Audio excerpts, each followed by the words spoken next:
He had rehearsed the moment 1,000 times in his head.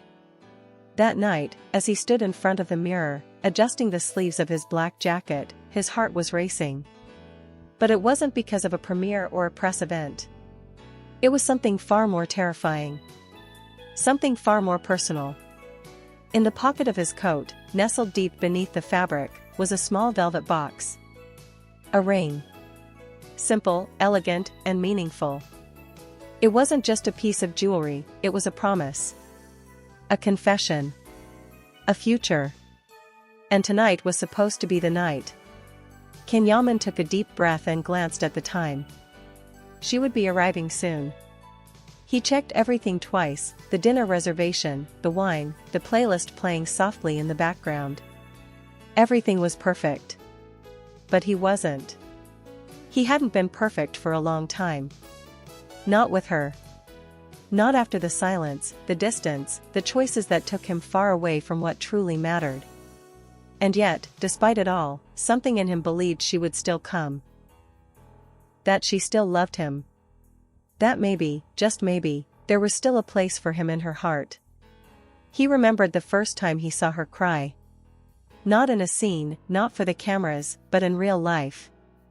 She was sitting by the window in his apartment, a half-empty coffee cup on the table, the sky outside turning gray.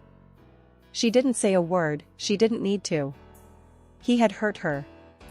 And in that silence, he saw everything, her disappointment, her exhaustion, her quiet plea for something real. And now, months later, he held that ring with the hope that he could rewrite what was broken. Make things right. At least try. But as the minutes ticked by, the room grew quieter. He paced. He checked his phone. No message. No call. He sat down, then stood up again. The food on the table grew cold. The candles flickered. And still, nothing. When an hour passed, doubt crept in like a shadow. What if she wasn't coming? What if she had already moved on? What if he was too late? But deep down, he knew. That night wasn't just about asking her a question. It was about making a confession. About telling her all the things he never had the courage to say. That he missed her.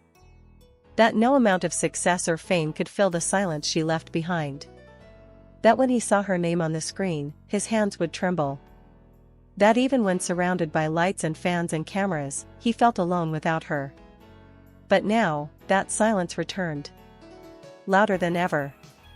And the ring, once burning with purpose, now felt like a weight. Heavy. Useless. Tragic. He walked to the window, opened it slightly, and stared into the Istanbul night. The city moved on, unaware of the storm inside him. She wasn't coming. He knew it. And yet, he couldn't put the ring away. Not yet. Not tonight. He stayed by that window for hours. His phone remained silent, the only sound in the room coming from the wind brushing against the curtains and the distant hum of traffic. He kept replaying everything in his head. What he should have done differently, the words he should have said when it still mattered, the calls he never returned. The irony was unbearable. He had always been the one to say, "I'll call you later," and never mean it. Always thinking there would be time. But love doesn't wait. Hearts don't pause for fame. And people, they move on. He closed the window and walked back to the table. The candles had burned halfway down. He picked up the wine glass, still full, untouched. It was her favorite. He had remembered the small details, hoping they would mean something. Hoping they could rebuild something that was once so pure. He sat down, took the ring box from his pocket, and placed it on the table. Just looking at it made his chest tighten. That little box carried so much. Regret. Hope. Fear. Memories. He thought about the first time he realized he was in love with her. They were on set, filming a scene that required silence and stillness, but she kept laughing uncontrollably. The director was frustrated, the crew was tired, but he didn't care. Her laugh was music. Uncontrolled. Free. Alive. That moment stayed with him. And so many others followed, the late-night walks, the inside jokes, the stolen glances, the fights, the reconciliations. It was never perfect, but it was theirs. Until he let it slip away. Work took over. Distance grew. Rumors spread. And instead of fighting for her, he stayed silent. Instead of showing her she mattered, he got busy proving something to the world. And now, he was here. Alone. With a ring he never gave. That night became a blur. Eventually, he blew out the candles, turned off the music, and cleaned the untouched plates. But he left the box on the table. Almost like a monument to everything he never said. The next morning, he woke up hoping it had all been a dream. But it wasn't. She hadn't called. She hadn't texted. She hadn't come. And he hadn't moved. For hours, he just sat there, staring at the ring. He wanted to believe there was still time. That he could still explain. That maybe, if he found the right words, she would listen. But he also knew that silence speaks louder than anything. And her silence last night, it was deafening. Weeks passed. He kept the box in a drawer now, hidden but never forgotten. Every time he opened it, whether to grab his watch or find his keys, he would see it. And it would all come back. That night. That hope. That silence. Friends asked him if he was okay. He smiled. Said he was busy. Said life was good. But inside, he was haunted by one question: what if she had come? He wondered what he would have said. How he would have knelt. How he would have held her hand, looked her in the eyes, and finally spoken the truth. I'm sorry for everything I made you feel.